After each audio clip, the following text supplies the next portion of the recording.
Ukraine ও রাশিয়ার মধ্যে প্রায় ৪ বছর ধরে চলমান রক্তক্ষয়ী যুদ্ধের অবসান ঘটাতে নতুন করে কূটনৈতিক তৎপরতা জোরদার হচ্ছে।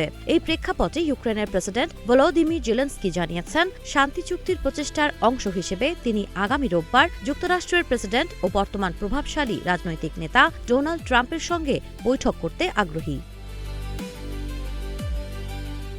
শুক্রবার সাংবাদিকদের সঙ্গে আলাপকালে জেলেনস্কি বলেন, এই বৈঠক থেকে তাৎক্ষণিক কোনো চূড়ান্ত চুক্তি হবে এমন নিশ্চয়তা নেই। তবে দুই পক্ষই যতটা সম্ভব বিষয়গুলো স্পষ্ট ও চূড়ান্ত করার চেষ্টা করবে বলে তিনি আশা প্রকাশ করেন। তিনি আরও বলেন, যুদ্ধের অবসান ঘটাতে বাস্তবসম্মত একটি কাঠামোগত সমাধান প্রয়োজন, যা এই বৈঠকের মূল আলোচ্য বিষয় হতে পারে।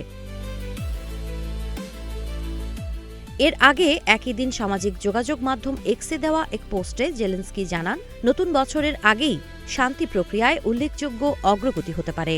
তিনি জানান, ইউক্রেন ও যুক্তরাষ্ট্রের কর্মকর্তাদের মধ্যে প্রণীত ২০ দফা শান্তি পরিকল্পনার প্রায় ৯০% কাজ ইতোমধ্যে সম্পন্ন হয়েছে। এই বৈঠকে জেলেনস্কি ট্রাম্পের সঙ্গে বিশেষভাবে আলোচনা করতে চান, যুদ্ধ পরবর্তী সময়ে ইউক্রেনের নিরাপত্তা কিভাবে তার পশ্চিমা মিত্ররা দীর্ঘমেয়াদে নিশ্চিত করতে পারে। ইউক্রেনের নিরাপত্তা নিশ্চয়তা ও ভবিষ্যৎ প্রতিরক্ষা কাঠামো এই আলোচনার গুরুত্বপূর্ণ অংশ হবে বলে ধারণা করা হচ্ছে। এদিকে মার্কিন সংবাদ মাধ্যম পলিটিকোকে দেওয়া এক সাক্ষাৎকারে ডোনাল্ড ট্রাম্প জানান, তিনি এই বৈঠক নিয়ে আশাবাদী, তবে একই সঙ্গে সতর্ক করে বলেন, আমার অনুমোদন ছাড়া কিছুই চূড়ান্ত হবে না। ট্রাম্প আরও জানান, তিনি শিগগিরই রাশিয়ার প্রেসিডেন্ট ভ্লাদিমির পুতিনের সঙ্গেও কথা বলতে চান।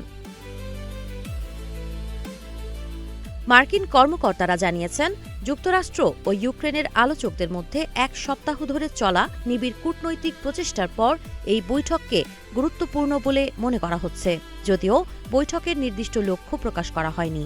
তবে জেলেনস্কি অ্যাক্সিওসকে দেয়া এক সাক্ষাৎকারে বলেছেন, তিনি যুদ্ধের অবসান ঘটাতে একটি কার্যকর কাঠামোগত চুক্তি চূড়ান্ত করতে চান। বিশ্লেষকদের মতে এই বৈঠক যুদ্ধের গতিপথ বদলে দিতে পারে, যদিও চূড়ান্ত সিদ্ধান্ত এখনও অনিশ্চিত। সাবা খান, নাগরিক প্রতিদিন।